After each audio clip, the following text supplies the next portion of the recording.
All right. Not every manga contains color pages at the beginning, but some of my favorites, including the more recent English translations of the Sailor Moon manga, do. And I love getting to see the artist's illustrations depicted not just in black and white, but in full color. I was excited then to see that the second volume of the Edge of Balance manga contains, yes, a full color illustration. I only wish we could have had even more color illustrations here, especially at the end when we got some concept art of the characters in this series. Volume 1 had story credits shared between Shima Shinya and Justina Ireland, while this one, Volume 2, credits the story to Shima Shinya and Daniel Jose Older, which makes sense because, as we'll see, some of his characters from the High Republic adventures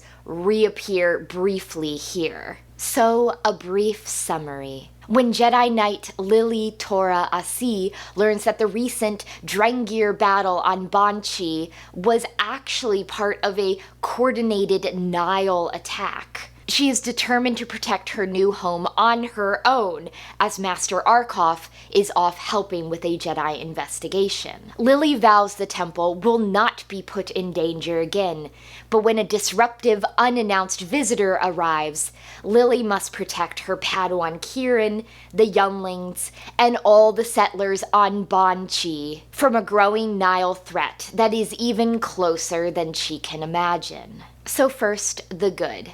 I'm perhaps overly inclined to like The Edge of Balance because I am like a casual manga fan, and I think that Mizuki Sakakibara's artwork works really well here. I do again have some quibbles, mainly just being like, it's hard to tell some characters' ages.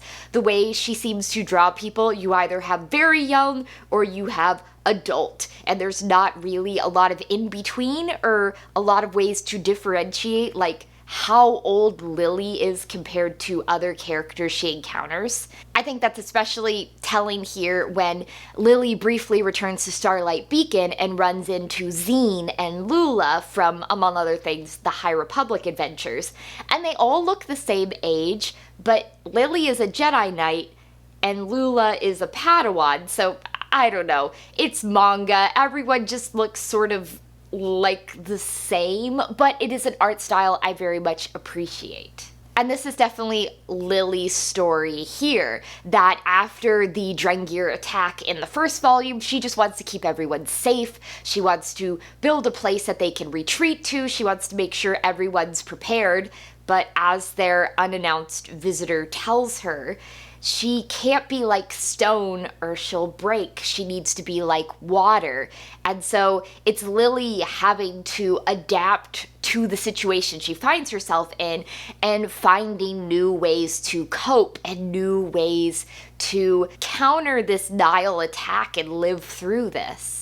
I also liked getting to briefly see Starlight Beacon before the traumatic events of the Fallen Star, to see people having fun, Jedi having a race, that while there's all this death and destruction around them, that for this moment in time, things were ordinary and fun and trying to return them to a sense of normalcy that they really haven't had, and after the events of The Fallen Star will not have. But on the more meh front, Volume 2 of The Edge of Balance is even shorter than Volume 1, and it felt a bit like a stepping stone story. Like, less a story in and of itself and more the progress needed to get characters to the next phase, which it's just a little odd because with the phase 2, we've now jumped 150 years back. So while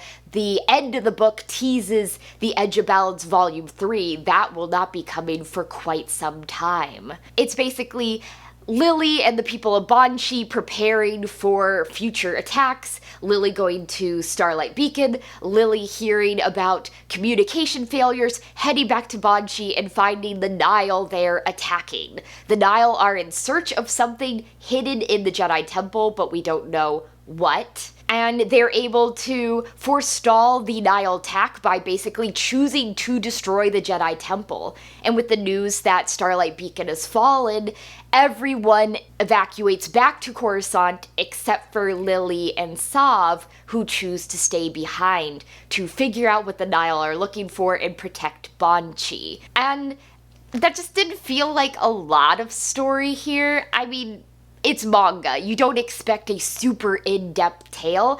I just was expecting like a little bit more here. And I think my second bigger issue with The Edge of Balance is that there is a traumatic death here. And I feel like we as the reader are supposed to feel upset and sad about this. But it's a character that really has not been fleshed out a lot.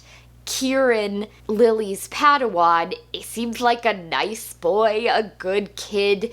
His downfall ends up that he is too trusting of the people around him, and he doesn't realize that one of the farmers is a Nile in disguise. And Lily's obviously upset when she comes across him and sobs like, there's nothing I could do, he's gone. But I was just sort of like, oh, okay, well that's sad, but like I didn't really know him. The focus is so heavily on Lily that I feel like some of the other characters like Kieran and the younglings aren't as much fleshed out. So Kieran's tragic death didn't hit me with the same emotional oomph that some of the other High Republic deaths have, like especially in The Fallen Star. But if you enjoyed Volume 1 of The Edge of Balance, check out Volume 2, although it does end somewhat not concluded, somewhat things are left dangling for Volume 3, and my biggest issue here is just that we do not know when Volume 3 is coming. With Phase 2, they're almost doing like prequel to The Edge of Balance, but Lily's story won't be picked up anytime soon.